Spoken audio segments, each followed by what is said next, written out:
성도님들, 우리는 하루에도 수많은 말을 하면서 살아갑니다. 어떤 연구에 따르면 사람은 하루 평균 16,000단어의 말을 하면서 살아간다고 얘기합니다. 하루에 16,000단어. 그 중에 얼마나 많은 말이 누군가를 세워주고 또 얼마나 많은 말이 누군가에게 상처를 주는지 생각해 본 적 있으신가요? 어느 할머니의 이야기입니다. 교회를 다닌 지 얼마 안 됐을 때입니다. 낯설고 조용히 구석에 앉아있던 그분에게 한 교인이 다가와 이렇게 말을 했습니다. 할머니, 오시니까 교회가 더 환해졌습니다. 그 말 한마디가 그분 마음을 따뜻하게 비추었습니다. 그날 이후 그분은 교회에 빠지지 않고 나오셨습니다. 그 짧은 말 한마디가 사람을 살린 것이죠. 그런데 반대로 교회에 와서 왜 아무것도 안 하세요? 혼자 사세요? 아무 뜻 없이 던진 말 한마디가 누군가에게는 며칠, 몇 달 동안 마음에 불이 되어 타오를 수가 있습니다. 말 한마디가 사람을 살리기도 하고 죽이기도 하는 것이죠. 말이라는 거 참 어려운 거지 않습니까? 오해를 사기도 하고요. 미움을 사기도 합니다. 저도 마찬가지인데요. 제가 그런 의도로 한 말이 아니지만 성도님들께 오해가 될 수도 있고 또 다르게 들릴 수도 있고 그렇기 때문에 언제든 이거 무슨 뜻이었냐? 이거 무슨 말이었냐? 저에게 와서 사실 말해 주시면 그거 그런 뜻 아니었습니다라고 얘기할 수가 있는데 그런 얘기를 우리가 안 하게 되면 어떤 일이 생기겠습니까? 오해가 더욱더 커지고 눈덩어리처럼 부풀어지겠죠. 그러니까 우리 성도님들 말에 대해 오늘 설교를 하는데 저부터도 말을 조심하기 위해 최선을 다할 테니 우리 성도님들 혹시나 저 말 뭐지? 하실 때 좀 제게 다가와서 물어주시고 또 풀어주시고 그렇게 해주시면 좋을 것 같다 하는 생각을 하게 됩니다. 야고보는 바로 그 말의 무게를 오늘 본문에서 이야기를 하고 있습니다. 오늘 본문 5절에서 그는 이렇게 말합니다. 혀도 작은 지체로 돼 큰 것을 자랑하도다. 보라, 작은 불이 얼마나 많은 나무를 태우는가. 혀는 작지만 인생 전체를 불태울 수가 있다라는 겁니다. 그때 그 말 한마디가 죽기 직전까지 생각나서 나를 괴롭힐 수가 있다는 거죠. 성도님들도 그런 기억 혹시 있지 않으십니까? 그때 누군가가 나에게 했던 그 말 한마디, 그게 비수처럼 내 마음에 꽂혀 있어서 이게 풀리지 않고 끝까지 나를 얽어매는 그런 일이 우리에게 있을 수 있다는 겁니다. 교회 공동체 안에서도 가정 안에서도 직장에서도 이 작은 혀 하나가 관계를 무너뜨리고 냉랭하게 만들 수가 있습니다. 그래서 우리는 말을 조심해야 한다라고 이야기를 하지요. 하지만 솔직히 말해서 말을 조심하려 한다고 해서 그렇게 되던가요? 누군가에게 상처 주지 않겠다고 다짐을 해도 어느새 나도 모르게 상처 주는 말이 내 입에서 나올 때가 있습니다. 심지어 내가 모르게 그 말이 나갈 때가 있죠. 화를 내지 않겠다고 다짐을 해도 작은 말 한마디에 감정이 폭발해버립니다. 그럴 때마다 우리는 깨닫습니다. 내 혀는 길들이기가 참 어렵구나라는 걸 깨닫게 됩니다. 야고보는 이렇게 이야기합니다. 사람은 각종 짐승을 길들일 수 있지만 혀는 길들일 자가 없다. 혀는 도무지 길들일 자가 없다라고 얘기합니다. 우리는 우리의 혀를 길들일 능력이 없다는 겁니다. 그러면 어떻게 해야 할까요? 누가 우리의 혀를 새롭게 해줄 수가 있을까요? 오늘 우리는 그 답을 찾아가려고 합니다. 단지 말 한마디가 천냥빚도 갚지 않냐, 그러니까 우리 말을 예쁘게 합시다, 말을 잘합시다, 그런 교훈이 아니라 하나님의 은혜가 우리의 말을 새롭게 한다라는 복음의 능력을 우리가 오늘 같이 한번 나누려고 합니다. 성도님들, 야고보는 오늘 본문에서 혀의 무서움을 아주 생생하게 비유로 묘사를 합니다. 그는 혀를 말의 재갈과 배의 키 그리고 불에 비유를 합니다. 작은 말의 재갈이 큰 말을 움직이고 작은 배의 키가 거대한 선박의 방향을 좌우합니다. 그리고 아주 작은 불씨 하나가 온 산을 태웁니다. 혀는 작지만 인생의 방향을 결정짓는 아주 큰 힘을 가지고 있다라는 것을 우리에게 가르쳐주고 있습니다. 먼저 말의 재갈처럼 혀는 우리 인생을 끌고 갑니다. 말에게 재갈을 물리면 재갈 자체는 아주 작은 거지 않습니까? 나무로 만든 거고 힘도 별로 없어 보이는 거지만 그 재갈 하나가 큰 짐승의 방향을 바꾸지 않습니까? 마찬가지로 우리의 혀는 우리 인생의 방향을 결정짓습니다.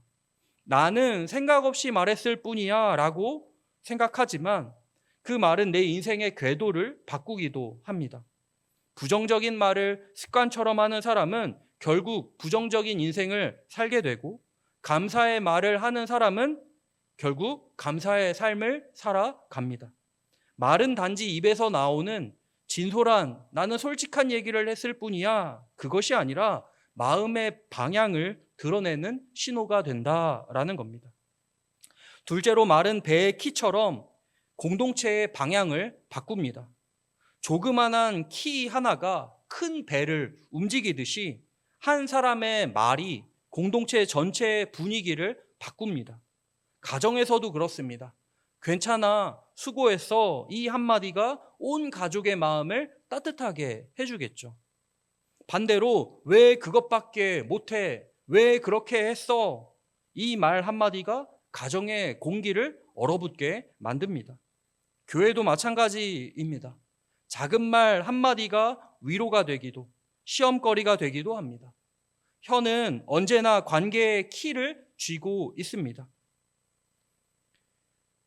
셋째로 혀는 제어할 수 없는 불이다 라고 야고보는 이야기를 합니다. 6절 말씀인데요, 혀는 온몸을 더럽히고 생의 바퀴를 불사르나니 그 사르는 것이 지옥불에서 나느니라. 지옥불이라는 표현까지 쓰면서 불이라고 묘사를 하고 있습니다. 혀는 불과 같습니다. 불은 따뜻함을 주기도 하지만 잘못 다루면 모든 것을 태워버립니다. 칭찬의 말은 불빛이 되어 사람을 따뜻하게 만들어주지만 비난의 말은 불길이 되어 모든 관계를 태워버립니다. 혀는 재갈 같고 키와 같고 불과 같이 중요하지만 우리가 그것을 능히 다스릴 수 없기 때문에 야고보는 7절과 8절에서 이렇게 이야기를 합니다.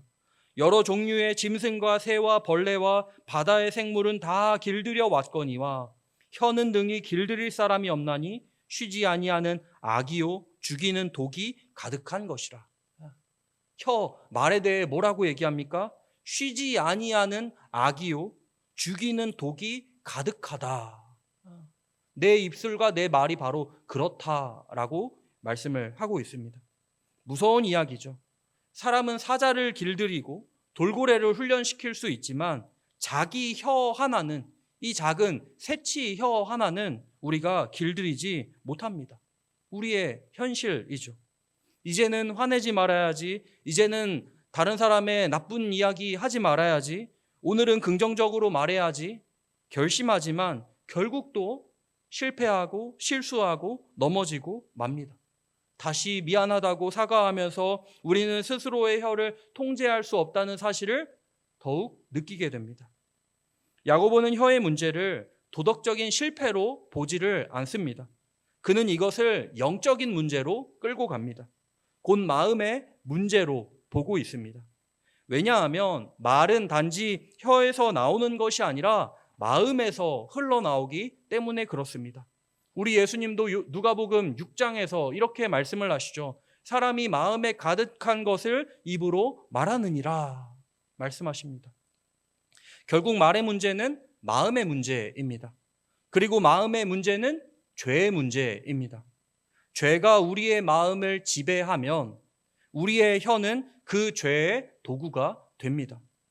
혀는 우리 내면의 죄를 세상에 드러내는 확성기와 같습니다.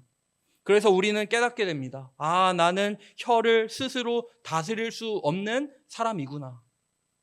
그렇다면 답은 무엇입니까? 야고보는 우리를 절망으로 몰아넣으려는 것이 아닙니다. 그는 우리로 하여금 이 혀를 붙드실 분은 하나님뿐이시다라고 고백하게 만들고 있습니다. 우리의 혀는 우리의 노력으로 바꿔지지 않습니다. 훈련으로 어느 정도 억누를 수는 있지만 근본적인 변화는 오직 하나님의 은혜로만 가능합니다. 이제 우리는 질문을 던집니다. 그 은혜는 어디에서 오는 걸까요? 누가 우리의 입술을 새롭게 하실 수 있을까요? 그 답이 바로 다음 단계, 복음의 자리, 우리 구주 예수 그리스도의 십자가에서 주어집니다. 야고보는 혀가 얼마나 통제하기 어려운지, 얼마나 파괴적인지를 이야기하면서 결국 우리를 한 가지 고백으로 이끌어 갑니다. 주님, 저는 제 혀를 스스로 다스릴 수 없습니다. 그 고백이 바로 복음의 시작입니다. 혀를 다스리는 것은 훈련의 결과가 아니라 은혜의 결과이기 때문에 그렇습니다. 우리 몇 가지를 같이 생각하면 좋겠는데요. 먼저는 예수님의 침묵을 우리가 같이 생각해 보면 좋겠습니다. 생각해 보십시오. 예수님은 세상에서 가장 억울한 죽음을 당하셨습니다. 조롱당하셨고요, 모욕을 당하셨고요, 거짓 증언을 당하셨습니다. 그때 예수님은 무엇을 하셨습니까? 베드로전서 2장 23절을 보니까 그는 욕을 당하시되 대신 욕하지 아니하시고 고난을 받으시되 위협하지 아니하시고, 예수님은 침묵하셨다라고 말씀합니다. 그분의 침묵은 무력해서가 아니죠. 예수님이 겁쟁이여서가 아닙니다. 사랑의 절제였습니다. 사랑의 절제이죠. 우리를 살리기 위해 자신의 권리를 내려놓으신 침묵이었습니다. 그분은 십자가 위에서 침묵으로 우리를 구원하셨습니다. 그분의 침묵 속에 우리의 구원이 있습니다. 우리는 얼마나 쉽게 말로 상처를 줍니까? 얼마나 쉽게 판단하고 비난을 합니까? 하지만 예수님은 당신을 정죄하는 사람들 앞에서도 침묵을 하셨습니다. 왜냐하면 그 침묵으로 우리의 죄된 입술을 덮어주시기 위해서입니다. 우리가 침묵하려 할 때 우리 구주 예수 그리스도를 생각하면서 이 말을 내가 얘기를 했을 때, 다른 사람에게 전했을 때 어떤 결과가 날지, 그걸 우리가 생각하면서 침묵해야 할 때는 침묵하는 그런 절제가 우리에게 있으면 좋겠다 하는 생각을 하게 됩니다. 두 번째는 은혜는 마음을 바꾸고 마음은 혀를 바꿉니다. 우리의 말은 마음에서부터 흘러나옵니다. 그러므로 혀를 바꾸려면 우리의 마음을 바꿔야 합니다. 그리고 마음은 오직 은혜로만 바꿀 수가 있습니다. 예수님께서 우리를 용서하셨다는 사실을 믿는 그 순간 우리는 비난 대신 용서를, 분노 대신 온유를, 저주 대신 축복의 말을 우리는 선택할 수가 있습니다. 십자가의 은혜는 단순히 우리를 천국으로 인도하는 표가 아니라 지금 이 순간, 바로 지금 이 순간 우리의 말, 우리의 태도, 우리의 관계를 변화시키는 하나님의 능력입니다. 세 번째로는 성령께서 혀를 새롭게 하신다. 이걸 우리가 한번 생각하면 좋겠습니다. 사도행전 2장을 보면 오순절 우리는 거기에서 방언의 은사, 방언기도 이거에만 집중을 하는데요. 오순절 사도행전 2장을 보면 성령이 임하실 때 불같은 혀의 모양으로 임하지 않으십니까? 놀라운 장면입니다. 창세기 11장 바벨탑 사건으로 인해 인류는 언어가 혼잡해져서 서로 의사소통이 불가능하고 하나였던 것이 다 깨져버렸는데 사도행전 2장 오순절에 성령님이 강림하시자 언어가 하나가 되어 국적을 불문하고 서로 무슨 말을 하는지 알아듣는 일이, 의사소통이 일어납니다. 관계가 회복되는 그림이죠. 성령 안에서 언어가 바뀌는 장면이 바로 사도행전 2장 그 오순절의 성령 강림 사건입니다. 이전에는 상처 주는 말을 했다면, 서로 소통이 불가능한 일방적인 말이었다면, 이제는 치유하는 말, 위로하는 말, 위로하며 들어주는 말이 되어 회복의 언어가 되었다라는 겁니다. 이전에는 다른 사람을 저주하고 험담하는 데에 사용되는 말이었다면, 이제는 하나님께 감사와 찬양을 올려드릴 뿐 아니라 다른 사람에게 격려와 사랑의 말을 흘려보낼 수 있는 사랑의 언어로 바뀌게 되었다라는 겁니다. 성령 하나님을 통해 그 일이 가능하다라는 것이죠. 그래서 바울은 이렇게 얘기합니다. 에베소서 4장 29절인데요. 너희 입에서 더러운 말은 하지 말고 오직 덕을 세우는 선한 말을 하라. 성도님, 이거 참 아멘이지 않습니까? 너희 입에서 더러운 말은 하지 말고 오직 덕을 세우는 선한 말을 하라. 정말 이렇게 되기를 다들 내가 그렇게 살기를 간절히 바라지 않으십니까? 이것은 그냥 명령이 아니라 성령 충만한 사람의 자연스러운 행동이 바로 이와 같다라는 것입니다. 네 번째로 생각했으면 좋겠는 건 은혜를 경험한 사람의 말은 다르다라는 것입니다. 은혜를 깊이 경험한 사람은 말이 부드러워집니다. 왜냐하면 자신이 용서받았다는 사실을 아는 사람은 다른 이도 용서할 줄 아는 사람이기 때문에 그렇습니다. 십자가를 바라볼 때마다 우리는 이렇게 고백을 하게 됩니다. 주님, 저도 그 십자가 밑에서 용서받은 사람입니다. 그러니 이제 제 입술로 다른 사람을 정죄하지 않게 하소서. 그렇게 은혜는 우리의 말투를 바꿉니다. 곰곰이 생각해 보십시오. 내 말이 언제 거칠게 나갑니까? 하나님의 은혜가 다 떨어졌을 때 그렇지 않습니까? 은혜를 경험하고 채워져 있으면 우리 입이 거칠래야 거칠 수가 없습니다. 다른 사람을 어떻게 정죄할 수가 있겠습니까? 다른 사람을 어떻게 비난할 수가 있겠습니까? 내 안에 하나님의 은혜와 사랑으로 가득 채워져 있는데 어떻게 미움과 다툼과 시기와 질투와 정죄가 비난이 내 입에서 나올 수 있겠냐 하는 겁니다. 그럴 수 없죠. 은혜를 경험하고 은혜가 채워져 있어야만 나의 입술에서 은혜로운 말이 흘러나온다라는 겁니다. 다섯 번째는 혀의 변화는 복음의 증거다라는 겁니다. 혀야말로 복음의 변화의 가장 큰 증거이지 않을까 싶습니다. 가장 두드러지는 변화의 특징이겠죠. 우리의 혀가 변화되는 것은 단순한 인격의 성숙이 아닙니다. 나이를 먹었기 때문에 입이 부드러워지고 말이 부드러워지고 온화해지고 그런 것이 아닙니다. 그것은 복음이 내 안에 살아 움직이고 있다라는 증거입니다. 입술이 달라진다는 것은 마음이 새로워졌다는 뜻이고, 마음이 새로워졌다는 것은 예수님의 은혜가 내 안에 살아있다라는 증거입니다. 그래서 오늘 우리는 다시 이렇게 고백을 해야 합니다. 주님, 제 혀를 제 힘으로는 다스릴 수가 없습니다. 십자가의 사랑으로 제 입술을 새롭게 하소서. 그 고백이야말로 혀를 다스리는 은혜의 첫걸음입니다. 오늘 말씀을 통해 우리는 분명히 깨닫게 됩니다. 우리의 혀는 아주 작은 것이지만 그 영향력은 너무나 크다는 겁니다. 말 한마디로 사람의 마음을 살릴 수도 있고요. 말 한마디로 오랜 관계가 무너질 수도 있습니다. 가족들 간에 틀어지고 평생 안 보게 되는 것도 결국에 말 때문이지 않습니까? 교회에서 성도가 떠나는 것도 결국에 말 때문일 것입니다. 다 말 때문이죠. 야고보는 혀를 불이라고 했습니다. 작은 불이 온 산을 태우듯 혀는 인생의 수레바퀴를 불사른다라고 했습니다. 그만큼 말은 우리의 내면을 그대로 드러내는 거울입니다. 말은 단순한 소리가 아니라 그 사람의 영적 상태를 보여주는 창입니다.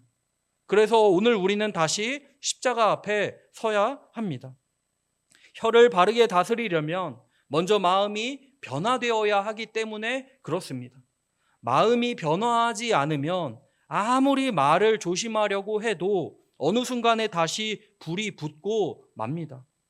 그러나 십자가의 은혜를 깊이 경험한 사람은 다른 사람을 향해 쉽게 함부로 말하지 못합니다. 왜냐하면 하나님께서 나를 향해 얼마나 오래 참으셨는지를 내가 누구보다 잘 알기 때문에 그렇습니다. 예수님께서 십자가에서도 말씀하셨습니다. 아버지, 저들을 사하여 주옵소서. 자기들이 하는 것을 알지 못함이니이다. 그 고통 가운데서도 원수를 향해 용서의 말을 하신 우리 예수님이십니다. 그분의 입에서 나온 말은 생명과 자비의 말이었습니다. 그분의 말씀이 곧 생명이었고 그 생명으로 우리가 살게 된 것입니다. 성도님들, 우리의 혀가 이 예수님의 혀처럼 되기를 간절히 소원합니다. 남을 판단하고 억측하며 수군거리며 상처 주는 말을 하기보다 격려하고 위로하고 세워주는 말을 하기를 간절히 소원합니다. 그렇게 하기 위해서는 노력보다 먼저 은혜가 필요합니다. 십자가의 사랑을 마음 깊이 경험할 때 그 사랑이 우리의 입술을 적시고 혀를 다스리게 만들기 때문에 그렇습니다. 이제부터 우리의 말이 달라지기를 간절히 소원합니다. 가정에서, 교회에서, 일터에서 예수님의 향기가 나는 말을 하고 하나님께 영광 돌리는 말을 하고 혹시나 실수하여 상처 주는 말을 했다면 즉시 회개하고 다시 은혜의 자리로 돌아오기를 간절히 소원합니다. 그럴 때 우리의 혀는 복음의 통로가 되며 하나님의 영광을 드러내는 도구가 될 것입니다. 우리의 말이 누군가를 살리고 우리의 말이 하나님의 사랑을 전할 수 있다는 사실을 기억하면서 우리 모두 입으로 범죄치 말고 하나님의 사랑과 은혜를 힘입어 하나님께 영광을 돌리고 사람을 살리는 우리 모두가 되기를 간절히 소원합니다. 우리 같이